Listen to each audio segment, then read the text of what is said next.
Վարդավար, թե այլակերպություն։ Այսօր ժողովրդին հարցրեք, եթե գնաք իրենց մեջ մտնեք եւ հարցնեք, ինչ է վարդավարը, բոլորն էլ կասեն, դա այն տոնն է, որ նվիրված է աստղիկ դիցուհուն եւ մարդիկ իրար վրա ջուր են լցնում, ուրախանում են, շատ լավ մի տոն է։ Սա հեթանոսական մի տոն է։ Եվ նվիրված է, այո, աստղիկ դիցուն, չաստվածուհուն։ Ահավասիկ ձեզ կարդամ վարդավարի մասին որոշ տեղեկություններ բերեմ։ Հայ ժողովրդի նախաքրիստոնեական տոն։ Գրիգոր Լուսավորիչը փոխել է Հիսուս Քրիստոսի այլակերպության տոնով։ Լավ էլ արել է։ Նվիրված է եղել աստղիկ դիցուհուն, որին ընծայաբերել են ծաղիկներ, հատկապես վարդեր, աղերսվել է ջրի պաշտամունքին, արգասավորության և պտղաբերությանը հովանավորող ուժերին։ Այդ որ ուժերն են, չարի սատանայական ուժերն են։ Տոնակատարությունը հիմնականում տեղի ունեցել սարերում, ջրի ակունքների մոտ, համարվել են յուրահատուկ սրբատեղիներ,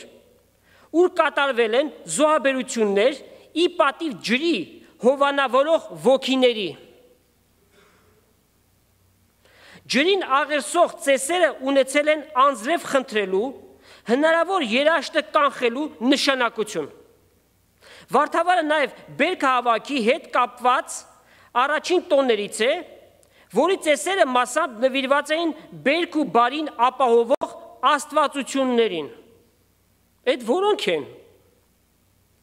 Վարդավարին սովորաբար եկեղեցուն նվիրաբերել են հասկեր, ահա թե ինչու 1700 տարի իրենց հետ բերեցին։ Աղերսել, որ արտերն ու այգիները զերծ մնան աղետներից, կարկուտ, մորեղ, ծառերի դալար ոսկերով զարդարել են տները, ծաղկեփնջեր նվիրել միմյանց, աղավնիներ թրծրել, կազմակերպել ջրախաղեր, զվարճություններ, խնջույքներ, անաստապանները ծաղիկներով զարդարել են անասունների ճակատները։ Շատ գավառներում վարդավարին կրկնվել են տյառն ընթառաջի այլուր համբարձման մի շարք արարողություններ, օրինակ վիճակ հանելու սովորությունը, որոշ տեղերում վարդավարը տոնել են հատուկ օր, հուլիսի 22-ից հետո առաջին կիրակի օրը, այլուր զատկից 98 օր հետո։ Աստղիկ չաստվածուհին հուների մոտ ընդունված Աֆրոդիտեն է, և նաև ասորիների և բաբելացիների մոտ Իշտար կամ Աստարովտ պիղծ կուռքը, և ահա մի համար կարդամ ձեզ Երեմիայի 7:18 համարից. կանայք խմոր կշաղեն և երկնքի թագուհուն բլիթներ կշինեն, որպեսզի ինձ բարկացնեն, այդպես է ասում Աստված։ Այլ կերպ ասած, ճշմարիտ Աստծուց զատ որևէ ուրիշ պաշտամունք կուռքի անձի Աստծո առջև պիղծ է։ Եվ մենք 1700 տարի քրիստոնյա կոչվեցինք, բայց հեթանոսական ծեսերը բերեցինք մեզ հետ մինչև այսօր։ Եվ մարդիկ բոլորը գիտեն վարդավառը ինչ է, բայց այլակերպություն եթե ասենք, միայն հավատացյալները, նրանք ովքեր որ սուրբ խոսքին, Աստծո ճշմարտություններին ծանոթ են։ Հաճախ ոմանք վիճում են ասելով, որ բա մեր ազգային սովորությունները։ Ազգային սովորություններ, տեսեք թե Աստված ինչ է ասում դրա մասին։ Տեր Հիսուս մասնավորաբար Մատթեոս 15-րդ գլխի 6-ից 9 համարների մեջ հետևյալ ասաց. Այսպես ձեր ավանդությունների պատճառով Աստծո պատվիրանքը խափանացեք։ Կեղծավորներ, աղեք մարգարեություն հրավ ձեր վրա Եսայի և Ըսավ, այս ժողովուրդը միայն շրթունքներով զիս կպատվե, բայց իրենց սիրտը հեռացած զատված է ինձանից, ու պարապ տեղը զիս կպաշտեն մարդոց պատվիրած բաները իբրև վարդապետություն սովորեցնելով։ Իրավիճակը տարբեր չէ նաև այսօր։ Ովքեր են մեղավոր, որ այդ հեթանոսական տոները մինչև այսօր հասան, կղերական դասը։ Ցնցիչ պատկերներ կան, եթե դիտեք, սափորներ, որոնց մեջ ջուր է լցված, և կղերականը խաչով օրտնում է այդ ջուրը, որպեսզի մարդիկ իրար վրա լցնեն։ Դարձավ սուրբ ջուր։ Սաղմոս 33:10 գրված է. Տերը կցրի հեթանոսների խորհուրդները, փուչի կհանի ժողովուրդների դիտավորությունները։ Գիտեք,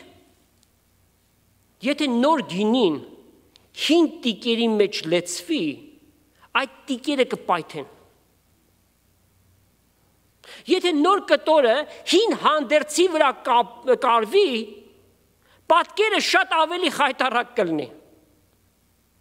Հետևաբար, այնինչ որ հեթանոսական է, 1700 տարի առաջ թաղվեց, բայց մինչև այսօր իրենց հետ բերեցին, հասցրեցին և մարդիկ մոլորության մեջ են, կարծելով, որ իրենք Աստծո հանդեպ մի բան են անում, և որ այս տոները պահում են։ Երեմիան հետևյալն է գրում, Երեմիա 10:2-3 Ազգերի ճամփաներ մի սովորեք, որովհետև ազգերի հեթանոսների ճանապարհները պաշտամունք է արևին, լուսնին, աստղերին ու երկնքի նշաններից մի զարհուրիկ, քանզի նրանցից կզարուրեն հեթանոսները, քանզի ժողովուրդների սովորությունները ունայնություն են, դատարկ բան են, անընդունելի են։ Եվս մեկ համար այսպիսի համարներ որքան ասեք, բայց անշուշտ մենք չպիտի ծանրանանք սրա վրա, որովհետև ավելի կարևոր նյութի մասին պիտի խոսենք։ Եսայի 30:28 Ազգերին ունայնության մաղով Աստված պիտի մաղի, ու ժողովուրդների կզակից սանձ դնելով նրանց պիտի մոլորեցնի։ Որովհետև իրենք ճշմարտության սերը չուզեցին ճանաչել, Աստված էլ ուժով մոլորություն պիտի տա, որ ստության հավատան։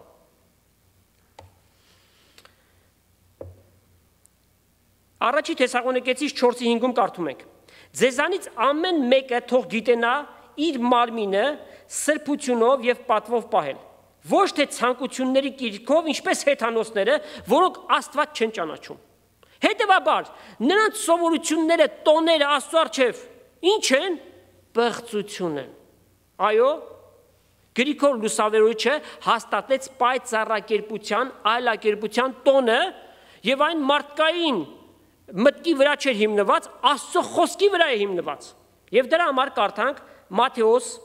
16-րդ գլուխ 27-ից մինչև 17-րդ գլխի 9-րդ համարը։ Ճշմարիտ կսեմ ձեզի, թե հոս ներկա եղողներից մեկ քանիսները կան, որոնք մահվան համը պիտի չառնեն, մինչև տեսնեն որդին մարդու իր թագավորությունով եկած։ 6 օր հետո Հիսուս իրեն հետ առավ Պետրոսն ու Հակոբոսը եւ անոր եղբայրը Հովանեսը եւ զանոնք բարձր լեռը հանեց առանձին։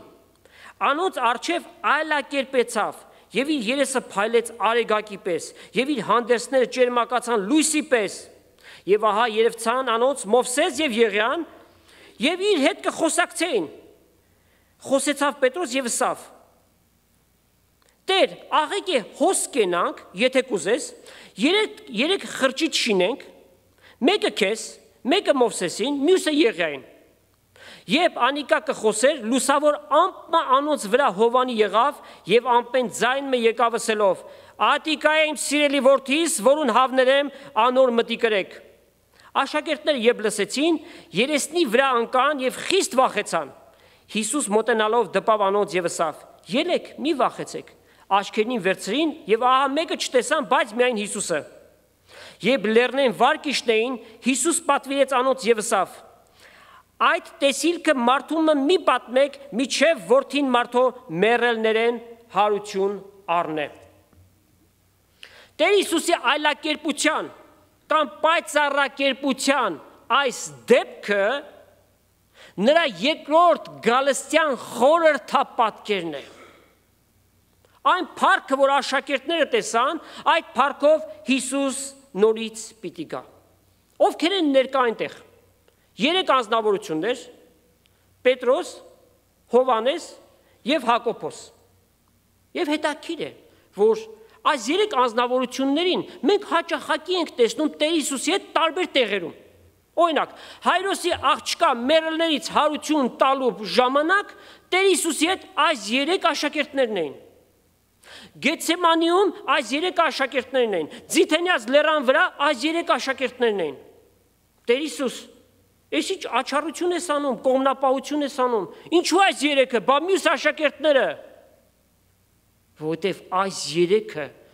շատ նախանձախնդիր էին Տիրոջ հանդեպ։ Այս 3-ը փնտրում էին Տեր Հիսուսի ինկերակցությունը ամեն ատեն։ Դրա համար էլ այս 3-ը Տեր Հիսուսի հետ էին տարբեր տեղերում։ Եվ Հիսուս մի հետաքրքիր խոսք էլ ասաց։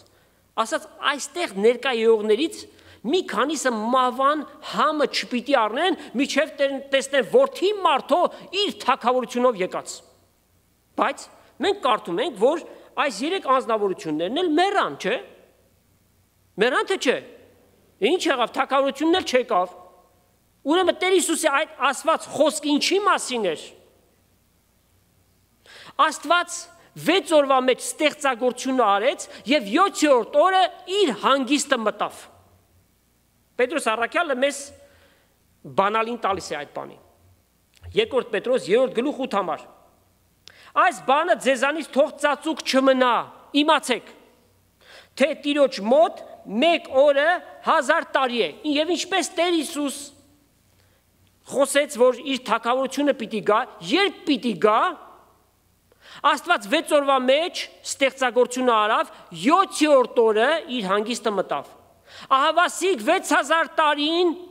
ամբողջացավ, 7-րդը, որ 7-րդ հազարամյակն է խորհրդանշում, Քրիստոսի հազարամյա թագավորության շրջանը պիտի լինի։ Այս 3-ի հետ միասին բարձր լեռ բարձացավ, անշուշտ չի գրված, որ լեռը, Թաբոր, Հերմոն, եւ այս Անունի վրա անգամ աստվածաբանների մոտ տարբեր կարծիքներ կան, բայց արդյոք դա կարևոր է։ Բոլորովին է կարևոր չէ, որ լեռան վրա էր։ Կարևորը, որ այնտեղ տեղի ունեցավ մի դեպք, որ շատ նշանակալի էր։ Տեր Հիսուս այլակերպվեց։ Եվ գիտեք, այլակերպվել բառը նաև բացասական իմաստով կարող է գործածվել, օրինակ, ասում են այս անձի դեմքը այլայլվեց, չէ՞։ Դրա համար մենք գործածենք շատ ավելի լավագույն մի բացատրություն, պայծառակերպվեց, Տեր Հիսուս պայծառակերպվեց։ Եվ այդ երևույթը հունարեն կոչվում է մետամորֆոսիս, որ նշանակում է տեսքի կամ կառուցվածքի փոփոխություն։ A change of form or structure, եւ անգլերենով այս դեպքը կոչվում է transfiguration։ Հիսուս պայծառակերպվեց եւ գրված իր երեսը փայլեց արեգակի պես։ Ինչու նմանություն հենց արեգակին գնաց, որովհետեւ հեթանոսները արեգակը պաշտում էին, որպեսզի ցույց տա, որ ճշմարիտ իրական արեգակը, նա որ աստվածային լույսը մեզ բերեց, մեզ լուսավորեց խավարից իր փառքին, Հիսուս Քրիստոս է։ Ահա Մաղաքիա 4:2 համարի մեջ կարդում ենք. Ձեզ իմ անունից վախցողներին արդարության արեգակը պիտի ծագի, եւ նրա թևերի վրա բժշկություն պիտի լինի։ Սորական արեգակ չի, արդարության արեգակը, ճշմարիտ արեգակը, եւ Ղուկաս 1:78 համարում կարդում ենք. Հովանես Մկրտիչի հայրը Զաքարիան մարգարեացավ. Ծագող արեգակը մեզ վերևից այցելության եկավ, Աստված մարդկային հասարակության մեջ հայտնվեց Հիսուս Քրիստոսի անձի մեջ։ Եվ նաև Տեր Հիսուսի հանդերձները ճերմակացան լույսի պես։ Գիտեք, սա մարգարեության իրագործում էր, որովհետև Սաղմոս 104:2 կարդում ենք. Աստծո համար գրված է. լույսը հանդերձի պես կհագնես։ Հիսուս լույսը հանդերձի պես հագավ։ Իր հանդերձները լույսի պես ճերմակացան։ Ճերմակ, այնպիսի ճերմակ, որ երկիր մոլորակի վրա նմանը չկա։ Եվ եթե ամենալավագույն ճերմակացնող նյութերը գործածեք, բլիչը գործածեք, այդպիսի ճերմակության դուք չեք հասնի։ Այդ մասին մենք չկարդացինք այստեղ, բայց Մարկոսի ավետարանի մեջ լրացում է բերվում, որ այդպիսի ճերմակացնող երկրի վրա չկա, ինչպիսի արտաքին ունեցավ Տեր Հիսուս։ Եվս երկու անձնավորություններ այնտեղ հայտնվեցին, Մովսեսը եւ Եղիան։ Սրանից մենք ինչ ենք հասկանում։ Սրանից մենք հասկանում ենք, որ հին տնտեսությունը եւ նոր տնտեսությունը իրարից անբաժանելի են։ Հին ուխտը եւ նոր ուխտը կապակցված են, իրար շարունակություն են եւ վայ նրանց, ովքեր որ հինը մեկդի են դնում, ասելով, որ Հիսուսով նորը սկսեց, դրանով շարժվենք։ Բոլոր գրքերը մարգարեական խորհրդանշում են Քրիստոսի աշխարհ գալը, հարությունը, համբարձումը, երկրորդ գալուստը, փրկagorցությունը, այնպես որ չես կարող ծառը վերցնես, բայց արմատները կտրես, ծառը կչորանա։ Մովսեսը ներկայացնում է օրենքը։ Գիտեք, ոմանք ասում են, դե ինչու հատուկ մասնավոր այս անունը, օրինակի համար, Աբրահամին ընտրեր, ավելի լավ չէր։ Աբրահամ հավատքի հայր կոչվեց։ Բայց մասնավոր էր այս ընտրությունը, որ Մովսեսը եւ Եղիան պիտի հայտնվեին։ Մովսեսը ներկայացնում է օրենքը։ Օրենքը Աստված Մովսեսի ձեռքով տվեց։ Եվ նաեւ Մովսեսը դարձավ այն ազատարարը, որ Եգիպտոսից Աստծո ժողովրդին դուրս հանեց, այլ կերպ ասած այդ ժողովրդի համար փրկիչ եղավ։ Եվ մյուսը Եղիան, որ ներկայացնում է մարգարեությունները, չէ՞ որ օրենքը եւ մարգարեությունները մատնանշում են Հիսուս Քրիստոսին։ Ուրեմն այս երկուսը հայտնվեցին։ Եվ Եղիայի ձեռքով էլ Աստված շատ նշանակալի հրաշքներ արեց, օրինակ, Եղիա աղոթք արավ եւ 3.5 տարի անձրև չեկավ, հետո աղոթք արավ ու անձրև եկավ։ Աստված նրա միջոցով էլ շատ հրաշքներ գործեց։ Այս երկու անձնավորությունները ներկայացված են որպես երկու ձիթենիներ, երկու աշտանակներ։ Եվ նրանք թեև հին ուխտի շրջանին ապրեցին, իրենց գործը կատարեցին, Տիրոջ մոտ գնացին, բայց դեռևս գալիքին Աստված նրանց հետ գործ ունի։ Եվ մենք կարդում ենք Հայտնության 11-րդ գլուխ 3-ից 11 համարներում հետևյալը։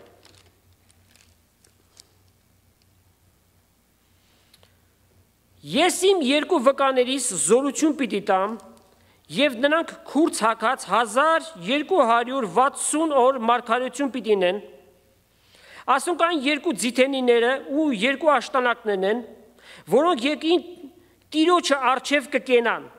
եւ եթե մեկ ուզե անոնց վնասել, անոնց բերաններեն կրակ պիտի ելլե, եւ իրենց թշնամիները պիտի ուտե, եթե մեկ ուզե անոնց վնասել, պիտի սպանվի, ասոնք իշխանություն ունեն երկինքը գոցելու, որպես իրենց մարգարության օրերը անձրև չգա, Եղիայի հետ դեպքը այդպես պատահեց, չէ, ջուրերի վրա իշխանություն ունեն արյուն դարձնելու, ում հետ կատարվեց այս դեպքը, Մովսեսի, եւ ամեն կերպ պատուհասներով երկիրը զարնելու, քանի անգամ որ ուզեն, երբ իրենց վկայությունը կատարվի, այն ատեն անդունդեն ելող գազանը,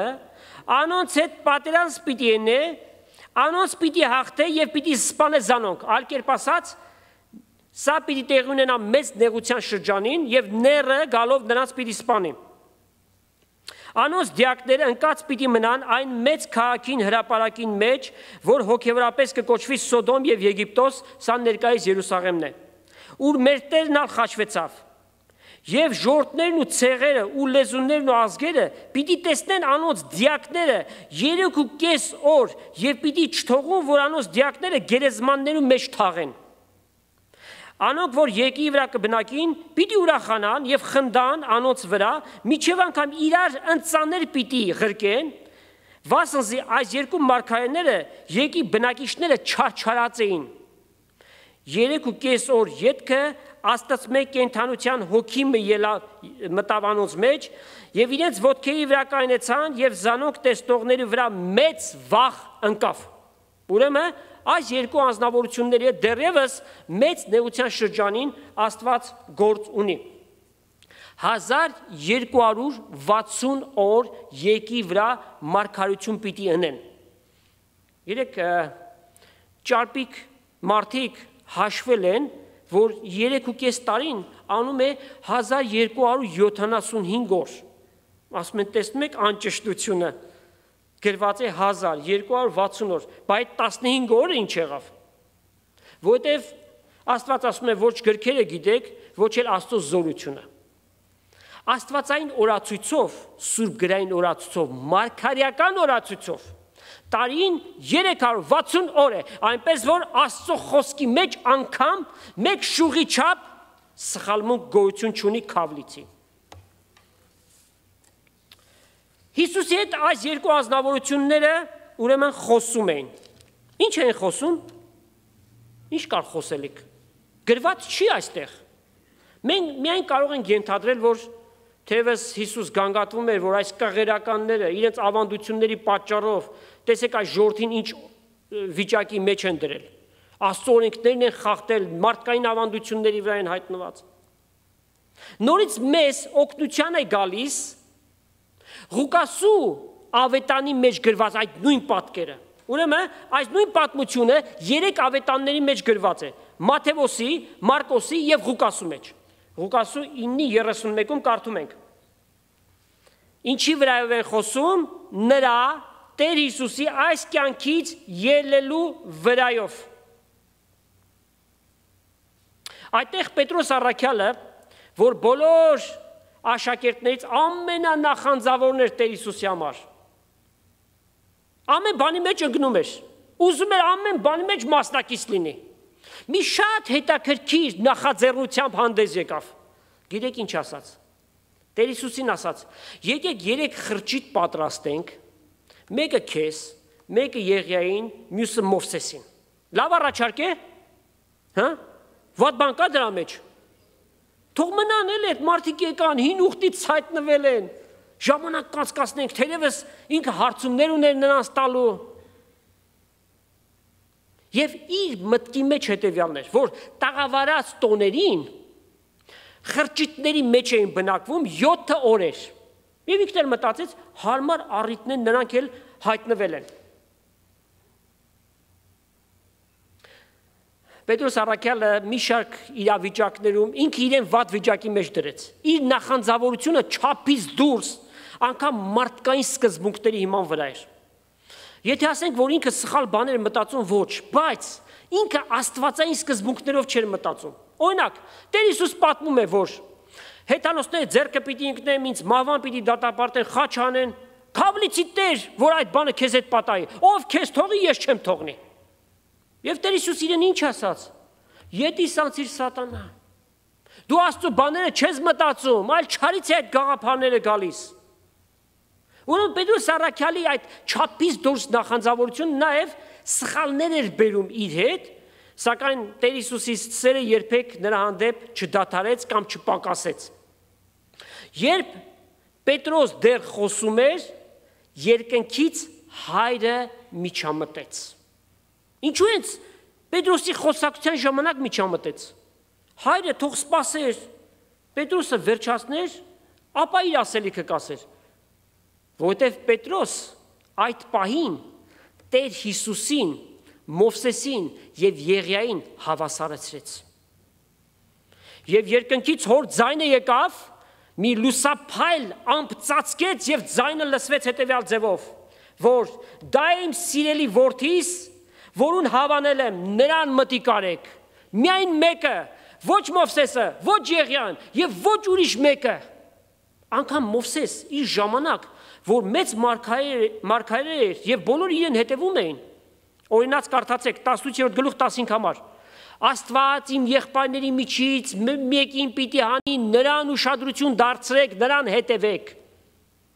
Մովսես դավանեց, որ գալիքը նա որ պիտի Աստծուց գա, նրան պիտի նայեք, նրան պիտի հետևեք։ Եվ սա առաջի դեպքը չէր, որ երկնքից միջամտություն եղավ։ Երբ որ Տեր Հիսուս Հորդանան գետի մեջ Հովանես Մկրտիչից մկրտվում էր, այդ նույն ձայնը լսվեց այնտեղից։ Սա է իմ սիրելի որդիս, ում որ հավանել եմ։ Այլ կերպ ասած, Հիսուսի հետ մեկը չի կարող հավասար դասվել։ Պողոս առաքյալը Կորինթացիներին գրած նամակի մեջ հետևյալն է ասում. Ով է Պողոս, ով է Ապողոս, ով է Կեփաս, բոլորը ծառայողներ են, այլ կերպ ասած մեկը կա, որ նրան պիտի նայենք։ Եվ ցավալի այսօր տեսնել հավատացյալներ եւ նաեւ մեծամասամբ հավատացյալի կերպարանք ունեցողներ, որոնց համար այս սուրբը մյուս սուրբը։ Դու գիտեք Նեկտարիոսի եկեղեցին, որ գնում ենք ինչ հրաշքներ տեղի ունենում։ Այո, սատանան մեծ հրաշքներ կարող է անել։ Ով էր Նեկտարիոսը։ Աստծո մի ծառա էր, մեռավ գնաց։ Այս օրերի մեջ սատանան նման կերպերով է մարդկանց մոլորեցնում։ Սուրբ Ռիտան, մյուսը, ովքեր են սրանք։ Հիսուսի զատ մեկին չտեսնենք։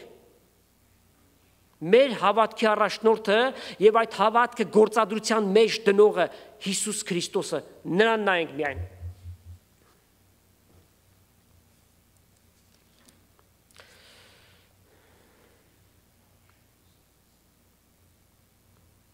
Վեցորդ համարում կարդում ենք. Աշակերտները երբ որ լսեցին, երեսների վրա ընկան եւ խիստ վախեցան։ Աշակերտները այդ սարսափազդու պատկերից չվախեցան, երբ որ Տեր Հիսուսին այդպես տեսան։ Արիգակի պես երեսը կփայլեր եւ իր հանդերձները լույսի պես ճերմակացած էր։ Սա չեղավ պատճառը, որ նրանք երեսների վրա գետին ընկնեն, այլ երկնքից եկած ձայնը, սարսափազդու էր այդ ձայնը։ Եվ այսօր հավատացյալներ, Աստված ինձ ասավ, հենց այդպես, հա, վերևից խոսեց, դու էլ լսեցիր միկրոֆոնով, ինչպես խոսեց քեզ։ Այն ինչ որ խոսվում է եւ ներկայացվում է Աստծուց, որ Աստված ասավ, պիտի սրա մեջ տեղ գտնի։ Պիտի ասվի որտեղ է գրված։ Եթե գրված չէ, Երեմիա մարգարեն ասում է, որ մարդիկ իրենց սրտի փափագը եւ ցանկությունը որպես Աստված ասավ ներկայացնում են եւ Աստված դատապարտում է, ասելով, որ դուք գնում եք, ձեր սրտի ուզածը մարդկանց խոսում եք, ասում եք Աստված ասավ։ Աստված ինձ ասավ, որ գամ քեզ ասեմ, որ դու մեղքի մեջ ես։ Դու նախ գնա քու մասին մտածի։ Եթե պետք լինի Աստված իր խոսքի միջոցով, Սուրբ Հոգու զորությամբ կամ ուրիշ կերպով նրան կխոսի։ Դու գործ չունես։ Տեսեք Պետրոս առաքյալ այդ հրաշալի երևույթը ինչպես է նկարագրում 2 Պետրոս առաջի գլուխ 16-18 համարներում։ Վասնզի ոչ թե մենք վարդապետությամբ շինված առասպելների ետևից երթալով մեր Տեր Հիսուս Քրիստոսի զորությունն ու գալուստը ձեզի ցուցուցինք, հապա անոր մեծափառությանը ականատես լինելով, այլ կերպ ասած, ներկա են գտնվել, սա առասպել չէ, հեքիաթ չէ, մենք ներկա ենք, եւ սա Տեր Հիսուսի երկրորդ գալստյան նախապատկերն էր, վասնզի ինք Հոր Աստծմե փառք եւ պատիվ առավ, այն մեծավայելչության փառք են, այնպիսի ձայն մը եկավ, թե ասիկա եմ սիրելի որդիս, որուն հավնել եմ։ Եվ երկնքեն եկած այն ձայնը լսեցինք մենք, որ անոր հետ էինք Սուրբ լեռանը վրա։ Ապացույց այն բանի, ինչպես որ ավետանիշները գրեցին, Պետրոս առաքյալը հավելյալ ապացույց է մեզ բերում։ Այս երևույթի մեջ, ինչպես որ աշակերտները տեսան այդ պայծառակերպությունը, նպատակը Քրիստոսի աստվածությունը ցույց տալ չէր, Քրիստոսի աստվածությունը ապացուցված է։ Ցույց տալն էր նրա միակ կատարյալ մարդ լինելը պաշտոնի մեջ փառավորված։ Ինչու երեք ավետանիշները այս կարևոր երևույթին ուշադրություն դարձրեցին եւ գրեցին եւ Հովհաննես առաքյալը զանց հարավ եւ այս նյութի մասին չգրեց։ Որտեւ Հովհաննես առաքյալի գրած ավետանը հիմնված է Քրիստոսի աստվածության վրա, ինչպես հետ սկզբից սկսում է, սկզբեն էր բանը եւ բան Աստծո մոտ էր եւ բանը Աստված էր։ Եվ վերջացնում է իր ավետանը, անիկա է ճշմարիտ Աստվածը եւ հավիտենական կյանքը։ Մյուս ավետանիշները Քրիստոսին ներկայացնում են տարբեր կերպերով։ Օրինակ, Մատթեոսի ավետանի մեջ Քրիստոս ներկայացված է որպես թագավոր եւ Երուսաղեմ մտնելը նախապատկերն էր գալիք թագավորության, որ Տեր Հիսուս իր հետ պիտի բերի։ Ղուկասու ավետանի մեջ Հիսուս ներկայացված է որպես մարդու որդի եւ Մարկոսի ավետանի մեջ Հիսուս ներկայացված է որպես ծառա։ Ուրեմն այս սկզբունքով պիտի մենք ավետանները նայենք։ Եթե այս մեզ ներկայացված պատկերին զուգահեռ բերենք այն ինչ որ հայտնության գրքի մեջ է գրված եւ Հովհաննես առաքյալը տեսավ, հայտնություն առաջի գլուխ կարդանք միասին 14-ից 18 համարները։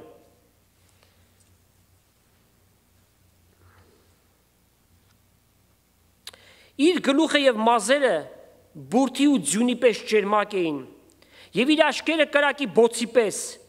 իր ոտքերը ոսկե պղնձի նման, որպես թե հնոցի մեջ կրակ դարձած, եւ իր ձայնը շատ ջուրերի ձայնի պես,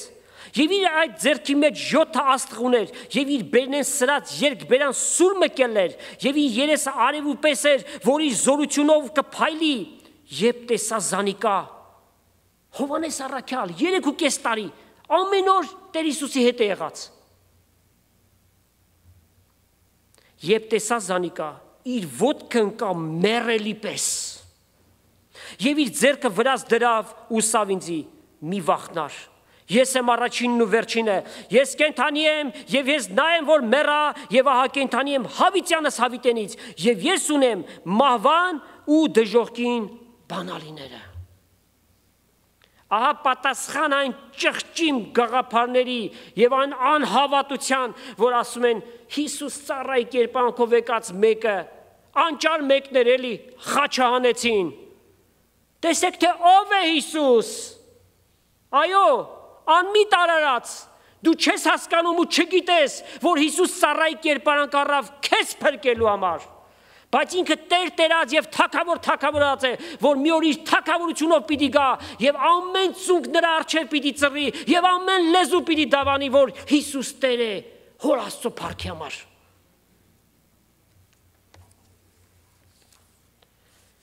Իր փառքով հայտնվելը Հովհաննես առաքյալը ներկայացնում է Հայտնության 19-րդ գլխի մեջ, կարդանք այդ տողերն էլ, Հայտնություն 19, 11-ից 16 համարները։ Տեսա երկինքը բացված եւ ճերմակ ձիմը, նրա վրա հեծնողը հավատարիմ եւ ճշմարիտ կկոչվի, արդարության դատաստան կտեսնե եւ կպատերազմի, անոր աշկերը կրակի բոցի պես էին։ Նրա գլխի վրա շատ թագեր կային եւ գրված անունը ուներ, որ մեկը չէր գիտեր, բայց միայն ինք։ Արյունով ներկված հանդերձ մահակել էր։ Անոր անունը բանն Աստծո էր։ Երկնքի մեջ եղող զորքերը անոր ետևեն կերթային, ճերմակ ձիերով, ճերմակ եւ մաքուր բեզներ հագած։ Անոր բերնեն սրած սուր մկելներ, որպիսի անով ազգերը զարնե, եւ ինքը երկաթե գավազանով պիտի հովվե զանոնք ու ամենակալ Աստծո սաստիկ բարկության գինի հնձանը ինքը պիտի կոխե։ Եվ իր պատմուճանի վրա եւ ազդրի վրա գրված գիրմ ուներ թագավորած եւ տերած։ Թե ով է Հիսուս Քրիստոս, ինչպիսի փառքով պիտի գա։ Դեռևս այս գրված տողերը ամբողջությամբ չեն բացահայտում այն փառքը, որով Հիսուս պիտի գա, եւ մենք ականատեսը պիտի լինենք, եւ մենք այդ փառքը սիրելներ պիտի տեսնենք։ Երբ որ այս դեպքը տեղի ունեցավ, Տեր Հիսուս իր աշակերտներին գիտեք ինչ ասաց։ Ասավ այդ տեսիլքը մարդու մի պատմեք, միջև որդին մարդո մեռելներեն հարություն առնի։ Պատմեցին թե չէ։ Աչ ու ձախ պատմեցին։ Հիսուս հրաշքները անում էր, ասում էր մի պատմեք, բայց այդ հրաշքները այնպիսի գերբնական էին, աստվածային էին, որ մարդիկ չեն կարող լռել։ Այսօր աշխարհը մեզ կարող է ասել լռեք Հիսուսի մասին մի խոսեք։ Բարձրաձայն պիտի խոսենք, պիտի բորանք, որ Հիսուս փրկիչ եւ Տեր է, ինքն է միակը, արժանի փառքի, պատվի, երկրպագության։ 10 բորոտներին բժշկեց, բժշկվածները գնացին ու պատմեցին։ Եվ Մարկոս 1:45 համարում կարդում ենք. այնպես որ Հիսուս չէր կարող հայտնի կերպով քաղաք մտներ, հապա դուրս անապատներում էր պտտում։ Հիսուս մարդկանց չէր փնտրում իր ետևից գալու համար։ Հիսուս մարդկանց փնտրում էր փրկվելու համար։ Ինքը չէր եկել հեղինակություն ցույց տալու համար։ Ինքը Աստծո թագավորությունը բերելու համար էր եկել։ Բացառակերպության այս պատկերում մենք տեսնում ենք 5 կարգի մարդկանց։ Անշուշտ այս դասակարգումը ունի իր առանձնահատկությունները։ Առաջինը Տեր Հիսուս եւ ավետարանների մեջ առաջին անգամ լինելով ոչ թե ծառայի կերպարանքով, այլ որպես փառահեղ թագավոր, որ Դավթի աթոռի վրա պիտի նստի եւ 1000 երկար տարիներ եկի վրա թագավորություն պիտի անի։ Հիսուս նախապատիվ է բոլորից, preeminence, նախապատիվ, բարձր։ Հիսուս գերիշխան է, superior։ Հիսուս գերիվեր է բոլորից։ Հիսուս փառքերի Տերն է, մեր միակ վեհապարն է։ Հիսուս գերաշնոր է։ Ամեն փառքի եւ պատվի արժանի է։ Ուրեմն առաջինը անձեռնամխելի է եւ վեր է մնացած բոլորից։ Տեսնում ենք երկու ուրիշ ազնվորություններ, նրանց կարող ենք նույն խմբի մեջ ընդգրկել, բայց ամեն մեկ իր առանձնահատկություն ունի, նշանակությունը։ Մովսես նորից փառքի մեջ է։ Փրկվածների խորհրդապատկերը, ովքեր թագավորությունը պիտի մտնեն մահվան միջոցով։ Այլ կերպ ասած, ննջում են եւ Տիրոջ թագավորությունն են մտնում։ Եղիա նորից փառքի մեջ է, փրկվածների խորհրդապատկերը, ովքեր որ երկինք պիտի մտնեն հափշտակության միջոցով։ Որովհետև ինքը ինչպես գնաց երկինք,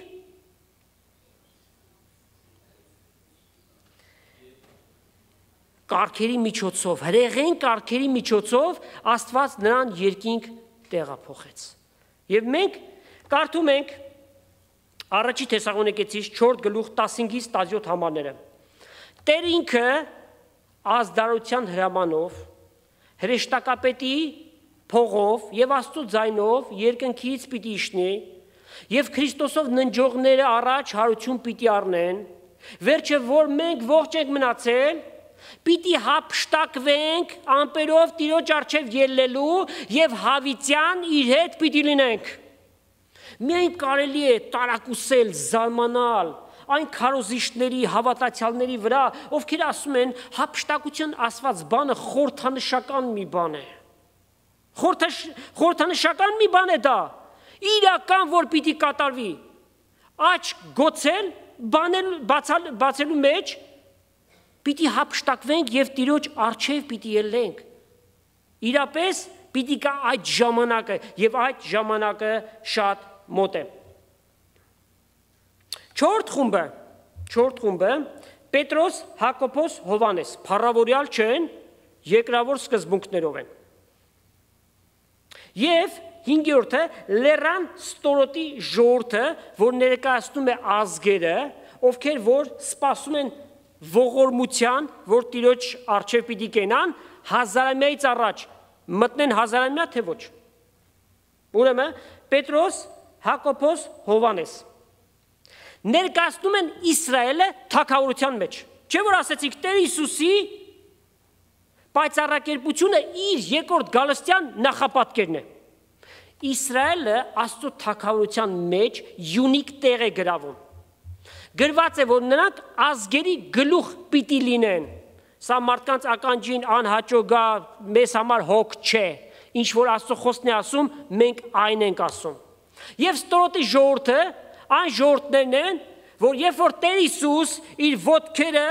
դնի Սուրբ Լեռան վրա եւ Երուսաղեմում իր թագավորությունը հաստատի, այն ժամանակ է, որ ինքը պիտի որոշի, որ ազգերն են, որ հազարամյա թագավորություն պիտի մտնեն։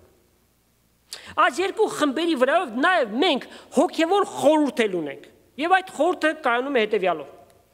Պատահական չէր, որ նշեցինք, որ Պետրոս, Հակոբոս եւ Հովանեսը Տեր Հիսուսի հետ մշտապես ամեն իրավիճակների մեջ կային։ Սրանք ներկայացնում են բոլոր այն հավատացյալներին, ովքեր որ Աստծո համար խիստ նախանձախնդիր են, ովքեր որ ամեն օր եւ ամեն ժամ Աստծո փառքը փնտրում են, ուզում են այդ փառքը տեսնել։ Ոչ թե տեսանելի, արդեն Աստծո խոսքը մեզ այդ փառքը բերում է, որքան մենք խորանանք նրա մեջ, այդ փառքը պիտի տեսնենք։ Այս երեք անձնավորությունները իրենք մեծ փափագ ունեն Տեր Հիսուսի հետ լինելու, եւ Հիսուսը իր փառքը նրան ցույց էր տալիս։ Բայց նրանք ովքեր որ անտարբեր են, պաշտամունքից պաշտամունքը վերջացավ գնաց։ Ես ինչ գործ ունեմ իմ Սուրբ Գիրքս կարդամ։ Քարոզիչը խոսում է, բավարար է ինձ։ Պետքություն չկա կարդալու, աղոթել, մի շաբաթ առաջ աղոթել եմ։ Մարմնավոր վիճակ։ Ստորոտին են։ Մենք ամեն մեկս մեր ստատուսը քննենք,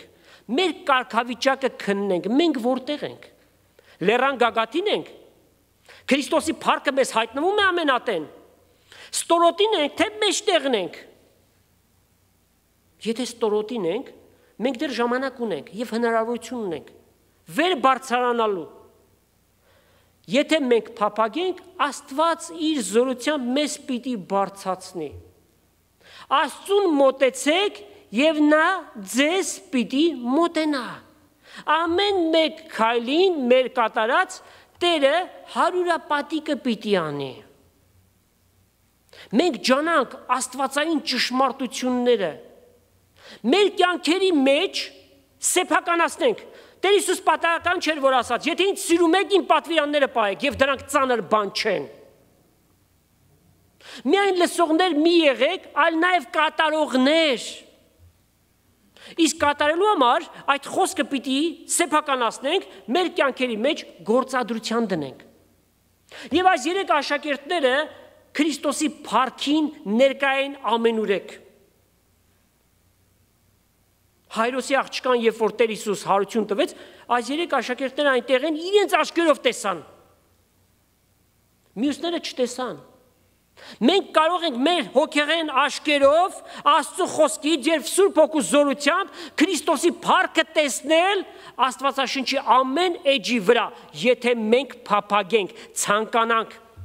Աստված մեզ ստիպողաբար այս ճանապարհի մեջ չի դնելու։ Պիտի փափագենք, պիտի ուզենք։ Այո, Տեր Հիսուսի այս պայծառակերպության կատարված այդ միջադեպը իր երկրորդ գալստյան նախապատկերն է։ Եվ Տեր Հիսուս շուտով պիտի գա, սիրելիներ։ Ներկայիս աշխարհի վիճակը հուշում է, որ Տիրոջ գալուստը շատ մոտ է։ Աշխարհը գլխի վայր եղած է։ Աշխարհի առաջնորդները չգիտեն ինչ անեն այլևս։ Աշխարհի տարբեր տեղերում որքան խնդիրներ, խնդիրներ կա, չի լուծվում։ Եվ հակամարտությունը գնալով ավելի մեծանում է։ Եվ պատերազմի նոր օջախներ կարող են բացվել։ Աշխարհը անկառավարելի է։ Եվ ժամանակին Լյուքսեմբուրգի պրայմ մինիստրը հայտարարել էր հետևյալը, որ թող մեկը գա, ով ուզում է լինի, Աստված կամ սատանա, կարևոր չէ, մեկը թող գա, որ աշխարհը ղեկավարի, որտեղ չի ղեկավարվում այս աշխարհը։ Աշխարհի ղեկավարները իրար հետ համաձայն չեն, հակամարտություն կա։ Եվ քանի նրանք այդ բանի մեջ են, այո, մեկը պիտի գա։ Մեկը պիտի գա։ Ով է այդ մեկը։ Ները պիտի գա, հանճարեղ մեկը, հանճարեղ, բոլորին պիտի խափի, և բոլորն է պիտի ասեն, սա է մեր Մեսիան, ահա մենք ում հետևից են գնում, Մեսիան սա է, հեշտությամբ, շատ հեշտությամբ, Իսրայելի և Պաղեստինի միջև հաշտություն պիտի բերի, պիտի աշխարհը զարմանա, բայց միջ այդ պիտի տեղի ունենա պատմության ամենամեծագույն դեպքը, հափշտակությունը։ Եվ նրանք, ովքեր որ կենդանի են, մեկ ակնթարթի մեջ, աչք փակել, բացելու մեջ, պիտի հափշտակվեն Տիրոջ առջև ելելու։ Այդ ժամանակները շատ մոտ են։ Տիրոջ գալուստը շատ մոտ է։ Նրանք, ովքեր որ ապաշխարած են, պետք է որ ավելի ջանք դնենք մեր հոգևոր կյանքի մեջ, ավելի ուշադրություն դարձնենք մեր հոգևոր ընթացքին, եթե լեռան ստորոտում ենք, աշխատենք, որ վեր բարձանանք, եթե միջին մասում ենք, ավելի վեր բարձանանք, Քրիստոսի փառքը տեսնենք ամենատեն։ Նրանք, ովքեր որ ապաշխարած չեն, վտանգի մեջ են։ Երբ որ հափշտակությունը տեղի ունենա, երկրի վրա 7 տարիները սարսափելի ձևով, մանավանդ վերջին 3.5 տարին, մարդկությանը պիտի չարչարի, այն աշճանի, որ մարդիկ մահը պիտի փնտրեն ու չեն գտնելու։ Պիտի ասեն լեռներ, մեր վրա թափվեք, որ ազատվենք, և հնարավորություն չկա։ Ինչու մնաս մեծ նեղության շրջանին։ Քանի հնարավորությունը կա այսօր ապաշխարելու, Աստծո խոսքը ասում է, երբ որ այդ խոսքը կլսես սիրտդ մի խստացրու, այլ կերպ ասած քեզանից է կախված։ Տերը սպասում է, Սուրբ Հոգին պատրաստ է քեզ ճշմարտությունը բացելու, եթե դու քո սրտիդ մեջ այո ասես։ Հիսուս քեզ համար մեռավ, իր թանկագին արյունը թափեց, քեզ արդարացնելու համար հարություն առավ, հավիտենականության ճանապարհը բացեց, որպեսզի եթե մեռնես, ապրես, հավիտենական կյանք ունենաս։ Ապաշխարի, խոստովանի Տիրոջ առջև, որ մեղավոր մեկնես, եւ Հիսուս իր շնորհքով քեզ կայցելի, իր արդարությունը քեզ կտա եւ Աստծո զավակ կդառնաս։ Տերը թող այս բանի մեջ քեզ իմաստություն տա։ օրհնյալ է Տիրոջ անունը, Հիսուսի գալուստը շատ մոտ է եւ իրապես այս պայծառակերպության տեղ ունեցած այդ դեպքը հրաշալի մի դեպք էր, որ հուշում է այն բանի, որ Տերը փառքով նորից պիտի գա եւ մենք պատրաստվում ենք դիմավորելու մեր Տիրոջը։ Տերը օրհնի իր խոսքը եւ ձեզանից ամեն մեկին ամեն։